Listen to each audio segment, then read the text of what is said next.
There are certain things I would rather not talk about when it comes to the Kundalini awakening because it can scare people.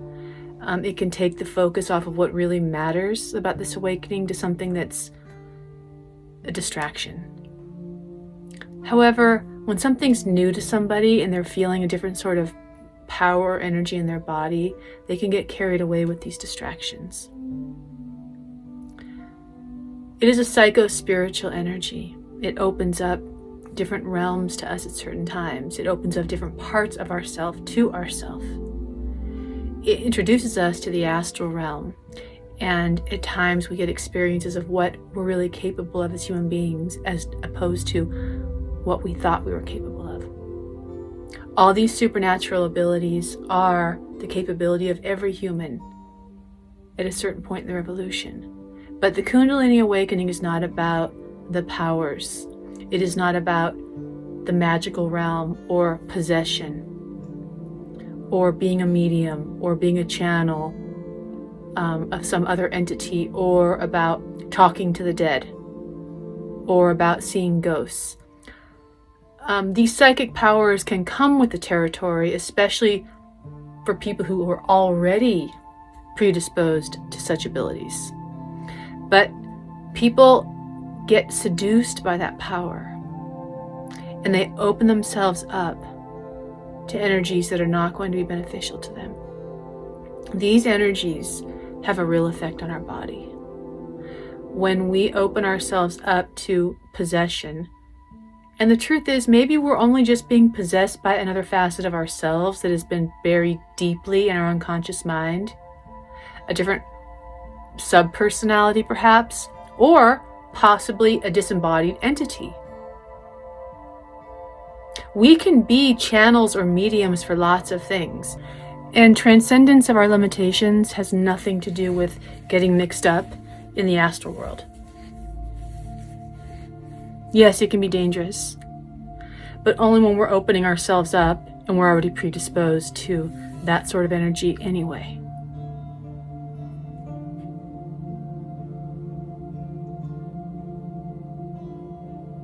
Enlightenment is not about any psychic power. Liberation or freedom of our limitations is not about any psychic power. It is about overcoming our neurosis. It is about being the master of our own mind. So what really needs to happen here is we need to train our minds. What really needs to happen here is we really need to become stable in our bodies. What really doesn't need to happen here is we start fantasizing about different astral experiences or psychic abilities we want to get. Because this is a very long road we're on. And no, you can't turn back. This awakening is real. And it requires a stable person. It requires mental stability. It requires emotional stability. It requires maturity and experience. And for myself, yes, I did have psychic powers. I was born with psychic powers, and it got really, really big at one point after this awakening, and I was left on my own to learn all the things I'm telling you now. That world will be endlessly open with invitations for you.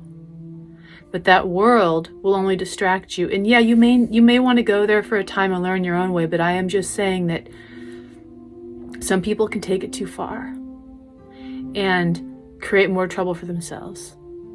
Or they can be convinced that what they're hearing from those entities or beings or dead people or their own subconscious thoughts, because there's ways to know the difference. I know the ways to know the difference of what I'm hearing, what I'm seeing, what I'm experiencing that is non-physical. I know the way. But that took a long time to learn. There are ways, but generally people are going to think it's all real, think it's all true, and get carried away in a direction that was worse than the direction they were going in before they even had the awakening. Because like I said in my last video, the darkness, that part of us that is buried, gets blown out sometimes. And that shadow energy just gets enlivened in a way that is kind of the opposite direction we want to go.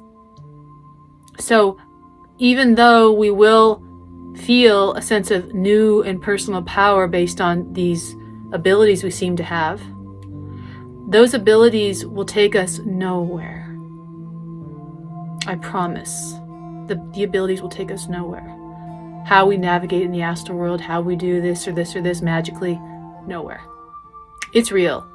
And I have firsthand experiences of seeing possession, knowing what it is. I understand what someone's doing to get themselves stuck there. I understand why it's going on, and I understand how to pull oneself out of it. So if you don't know those things and you want to be seduced by it, you need to be very careful, because it's trickery and deception in that world for the most part, especially when you are dealing with disembodied entities, because any liberated, enlightened being,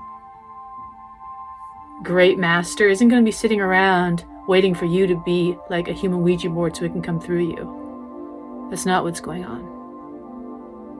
The world of disembodied beings, of disembodied humans that have no bodies right now, is much larger than the realm where we're in with our bodies. Anytime a disembodied being feels or knows that you can communicate with it, it's going to be there, and they're all going to be lined up, and it's going to affect you. So my recommendation is that we don't go in that direction, but we stay in the direction of what will protect us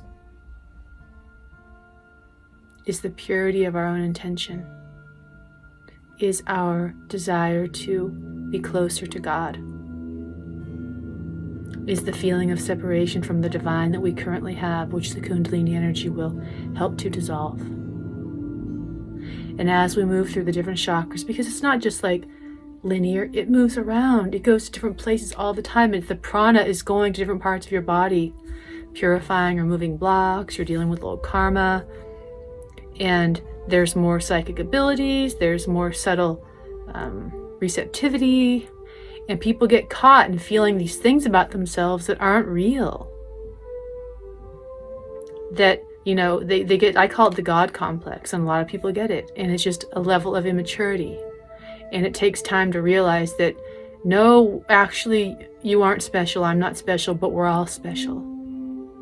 But when our ego or our shadow side gets so pumped up, thinking that, no, me especially is special, and then I get so full of myself that I'm going in the opposite direction that I need to go to truly be a channel for the divine, ultimate light of God, which is what we are channels for. We're not channeled for some disembodied entity. And now we're speaking in tongues, and now we're, you know, trying to do magic on people. It's just like, that's a dead-end road. And so I just want to say that, yes, the Kundalini awakening will give psychic abilities. Like I said in the very first video, real abilities. It will open up a whole new world that is very attractive at first, especially when it's all new to us, and we will feel a whole new possibility of like what existence really is and what is possible, and it is pretty profound and it is pretty great. But to always stay focused back, and that's why I say why I knew I needed to find a teacher or support so that I could keep myself in perspective. Because we hear what we want to hear, and we get carried away when we're on our own trying to learn something like this. So at least you can just listen to what I'm saying, is that if you have an object of devotion, which isn't just your own drive for power or magical abilities or superhuman whatever, but if you have the intention and the focus on being closer to God and helping other people, this even then will be a long road, because to learn the humility it takes to actually be that takes a lot of courage, and it takes a lot of commitment. But along the way, we're still a tool. But how much of a tool can we be in the hands of God is the question. And that's up to us getting out of the way, because God doesn't need us to have magical powers. God needs us to be sincere and humble and compassionate. And so while those things are enticing, they're not really what it is. And when you actually are able to master all of these psychic powers, you will have to be a saint. Because anyone who actually is able to have those sorts of powers at their disposal without getting pummeled by them is impossible. So yes, there is always a protective gauge on what we can and can't be at any given time in our development. However, there are little places we can get stuck in and cause ourselves unnecessary trouble. I've been there. I know what it is to be a channel. I know what it is to have all those new experiences that we think are the focal point. And if you're hearing things, it's important to know what you're hearing, because there's different ways, like I said. There's different ways these other realms communicate so that you can know where it's coming from, what they are. And if you don't know that, just keep everything where in a perspective where you need to just not take it at too much value. Just hear it and be like, okay, thanks. But don't, whether it's really great or really bad, don't believe everything you hear. And even if some of it's validated, still keep it in perspective. That's just all I'm saying. That's my advice to you. Don't let yourself become a puppet for any astral energy out there thinking that makes you divine, because it just makes you susceptible.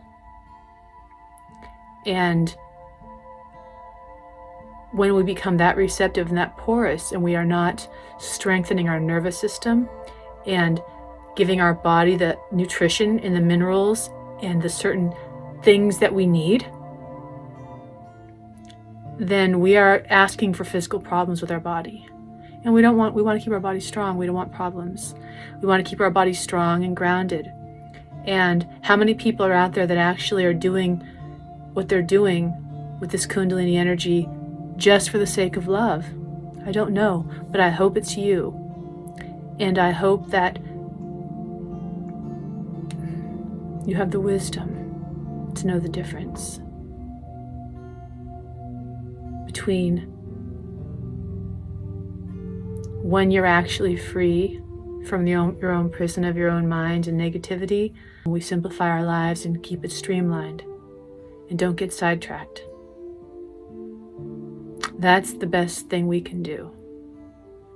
To stay grounded, to stay very grounded in our body when everything is being unleashed, not only from within, but then we're having all these other impressions and people go crazy, and I have seen it.